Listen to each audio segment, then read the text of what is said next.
Oi, gente, boa noite. Tudo bom com vocês? A paz do Senhor. Hoje eu vou deixar para vocês a parábola do filho pródigo.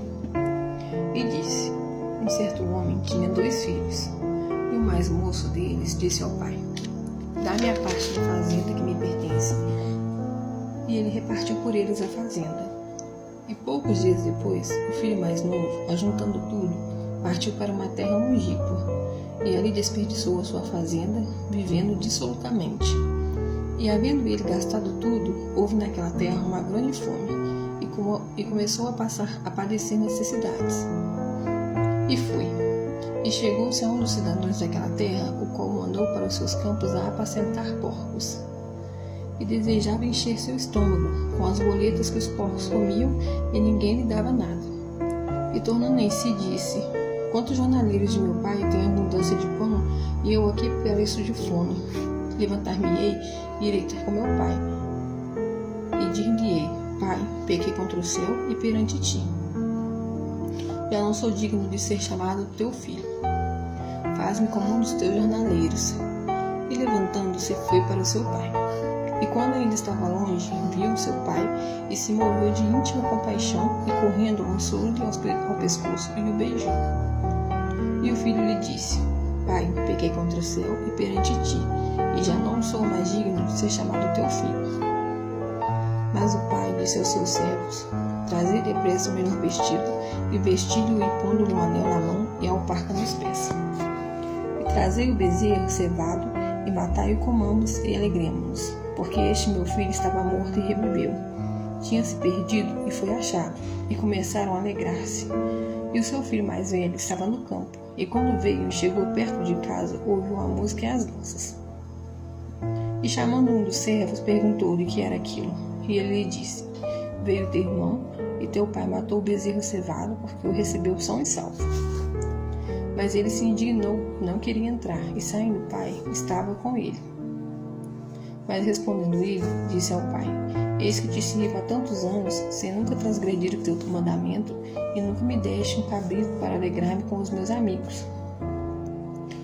Vindo, porém, este teu filho, que desperdiçou a tua fazenda com as meretrizes, mataste-lhe o bezerro cevado. E ele lhe disse: filho, tu sempre estás comigo, e todas as minhas coisas são tuas. Mas era justo alegrarmos e folgarmos, porque esse teu irmão estava morto e reviveu, e tinha se perdido e achou-se.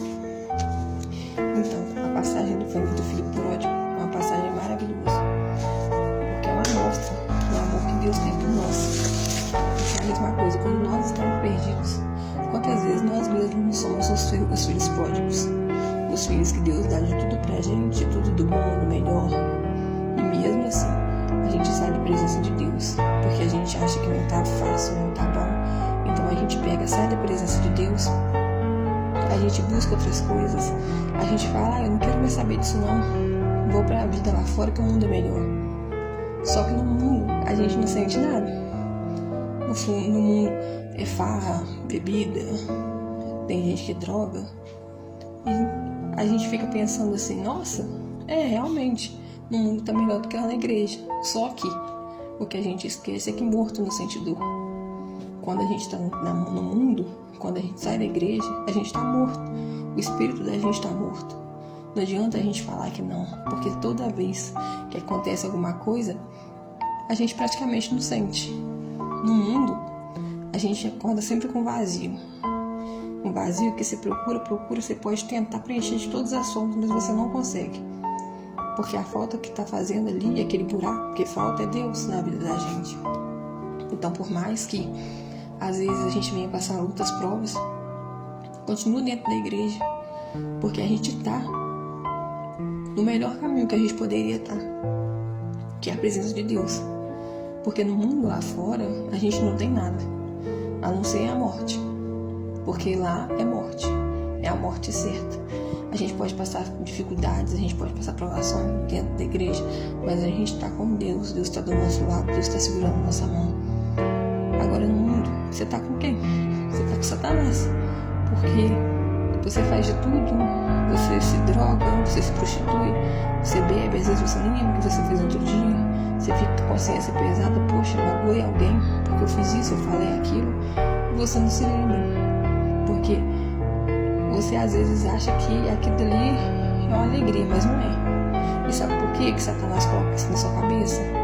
Você não pensa nem no seu futuro, você não pensa nem no dia anterior. Porque Satanás não tem futuro. Como ele não tem um futuro, ele também não quer que você tenha um. A passagem do filho pródigo é um texto do amor de Deus para conosco. Mesmo nós pecando, ainda assim Deus nos ama. E a cada novo dia nos presenteia com um dia maravilhoso, cheio de bênçãos e livramentos. Deus faz festa quando ganha uma alma, quando aquele que estava no mundo volta para a casa do Pai. É fácil voltar? Não. Mas a alegria e a paz que transcende a nós é o melhor. Nós devemos ser como o filho pródigo.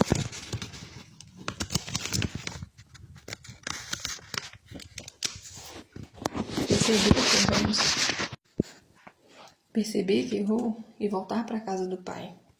Ele está de braços abertos, o tempo todo nos esperando, só querendo que nós cheguemos mais a Ele.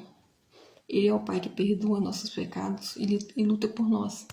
Podemos errar, mas que o arrependimento toque em nossos corações e que nós lutemos para aquele que nunca desistiu de nós, que a todos os momentos esteve presente ao nosso lado. Que esse vídeo toque os corações e assim como eu voltei para a casa do Pai, vocês também possam voltar. Não tem nada melhor do que a presença de Deus. Você está no mundo, você às vezes festa, farra, bebida, isso tudo é ilusão. Porque às vezes quando você está sozinho, você olha para o lado, às vezes no momento que você mais precisa é o momento que você não tem ninguém do seu lado. Exatamente por causa disso. Porque o mundo é ilusão. Eu já estive no mundo, eu já bebi, eu já saí, eu já fui pra festa e eu por isso mesmo falo que é a pior perca de tempo. É um tempo que não volta, é um arrependimento que dói até no coração. A gente não gosta nem de pensar como era antigamente, porque tipo assim, Deus é tão misericordioso, Deus é tão bom que Ele apaga os seus pecados.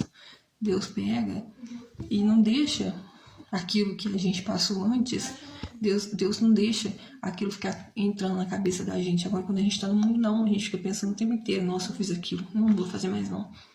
Só que aí a gente pega e faz de novo. Só que quando a gente está em Deus, a gente é nova. Só que quando a gente está em Deus, a gente é nova criatura. Então, o nosso passado é apagado. A gente realmente tem uma nova vida, uma nova história, uma folha em branco todinha. Mas uma folha em branco voltada para Deus. Porque a nossa prioridade tem que ser Cristo. Por mais que muitas das vezes seja difícil você buscar, porque às vezes a gente pensa assim, eu não vou na igreja não, porque fulano me olhou desse jeito. Ou então aquela igreja ali, eu não gostei porque ciclano não me deixou no banco, não me chamou. Não, deixa, o seu alvo tem que ser Cristo, você tem que olhar na direção de Deus. Independentemente do que aconteça dentro da igreja, independentemente, ali é só o homem. E o homem também, as pessoas da igreja são carne, assim como nós. Se a igreja te magoa, nos perdoe. Mas o nosso alvo tem que ser Cristo. Independentemente. Nós temos primeiramente que olhar para Cristo. Nós temos que pensar em Cristo. Deus morreu por nós. Deus deu o Filho único dele para a gente poder viver, para pagar nossos pecados. Porque se não fosse Jesus, nós não estaríamos aqui hoje. O mundo jaz no maligno. A gente já sofre muita coisa. Mas é por culpa nossa mesmo. Por causa dos nossos pecados. E cada dia que passa, o amor está cada dia mais se esfriando. Então pensa, por enquanto a presença de Deus está no mundo, imagina quando a presença de Deus sai. Então eu falo para vocês, procure a Deus. Busque a Deus de todo o coração. Que seja prioridade na vida de vocês. Ao deitar, ao levantar, ao sair, ao entrar. Que sempre, qualquer coisa que vocês podem fazer, que vocês vão fazer, coloque a prioridade seja Deus. Deus, vai na minha frente. Se não for da sua vontade, que eu não vá. Se não for da sua vontade, que não aconteça. Mas que Deus esteja sempre no coração de vocês. Então fiquem com Deus e até amanhã. Paz do Senhor.